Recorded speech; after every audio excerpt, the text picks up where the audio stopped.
निर्माण हेउछि नुआ ओडिया सिनेमा ओए अंजलि।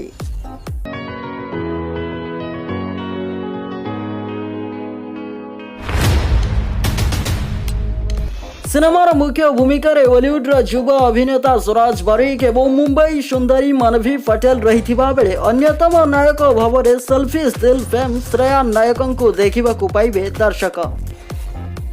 आयुषी फिल्म बैनर निर्माण होता सिनेमार प्रयोजन सुमन वर्मा रही बेले संगीत निर्देशन देइछन्ति प्रेम आनंद एवं कहानी संघ को चित्रनाट्य प्रस्तुति और निर्देशन भार संभाली रमाशंकर। गत 7 तारिख में सिनेमार शुभ मुहूर्त अनुष्ठित होता बेले उत्तराखंड देहरादून ठारे सिनेमार शूटिंग जारी रही।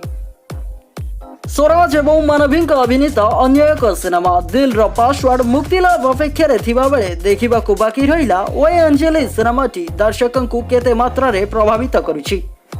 तेबे आपण माने ओए अंजलि सिनेमा को नहीं केते एक्साइटेड आपणकर मतामत हमकु कमेंट माध्यम रे निश्चय जणांतु।